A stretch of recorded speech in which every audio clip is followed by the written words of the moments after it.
you very much. And I thought I'd begin and tell you a story about my grandson who disrupted my thinking about something quite dramatically. My thinking about bananas.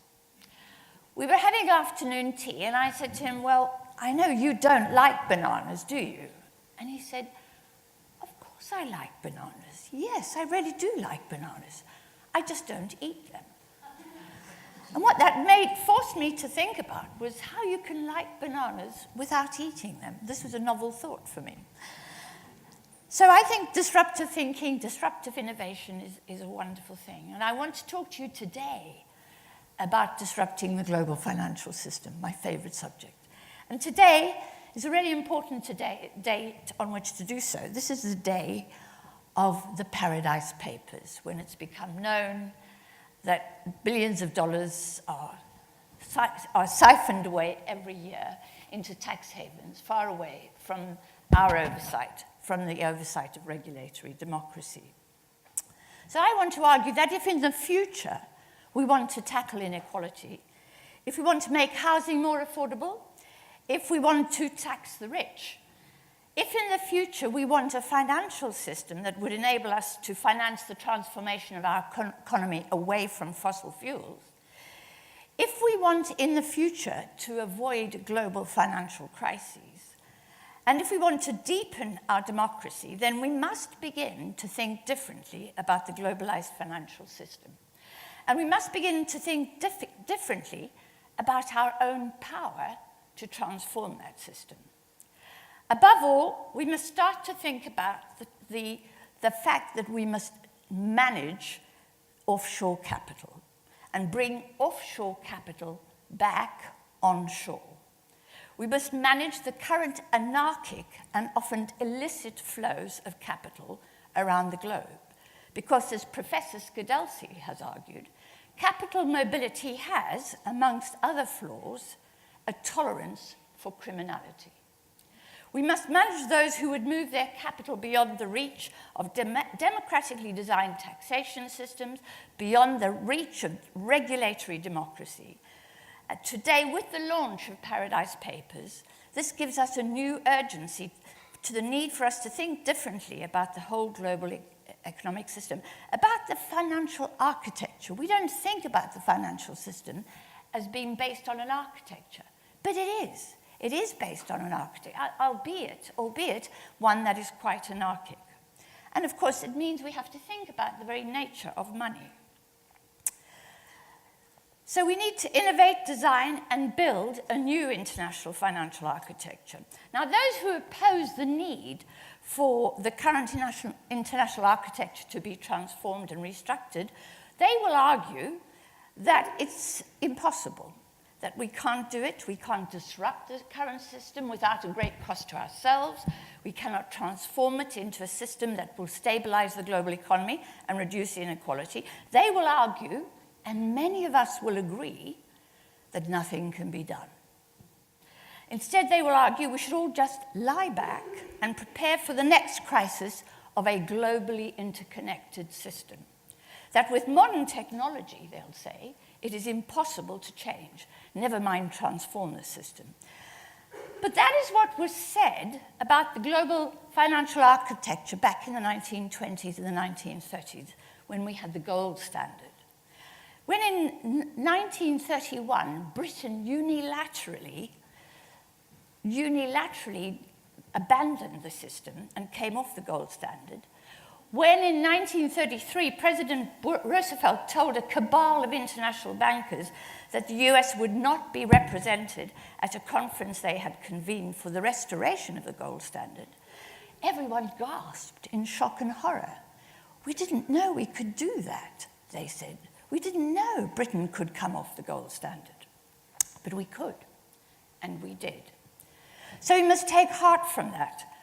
We must learn that the very first task that we face is the task of abandoning defeatism. Defeatism is widespread. It's an acceptance. It's a feeling that there's just nothing that can be done. But that is not true.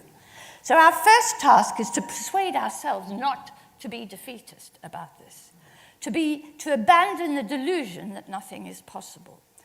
The second task, of course, is to educate ourselves both about economics and about the international financial architecture. Our current system of globalized footloose capital. Now, this did not come about as a result of wide democratic decision-making and consultation.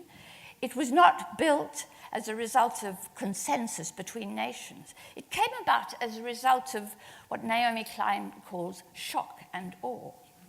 When in 1971, Richard Nixon, late on a Sunday night after a cowboy series had ended, announced on American television, and without consulting his partners around the rest of the world or the international financial, the IMF, the International Monetary Finance, International IMF, without consulting any of these big institutions, he simply announced that the United States was going to dismantle the Bretton Woods system that had been put together so carefully by a group of economists representing countries around the world at Bretton Woods in 1945.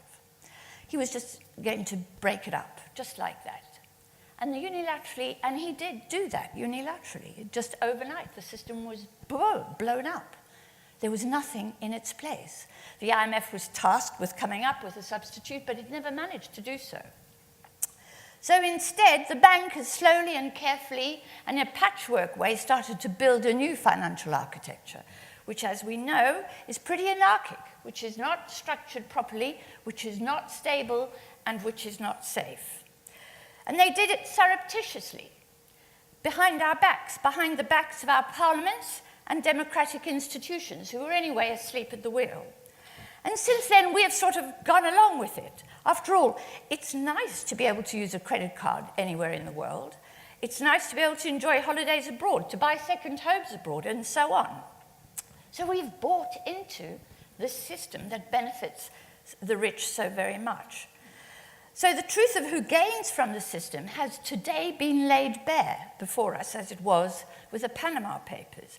Tax evaders, fraudsters, corrupt politicians, and billionaires are the major beneficiaries of an international financial architecture not built by us, but built by financiers.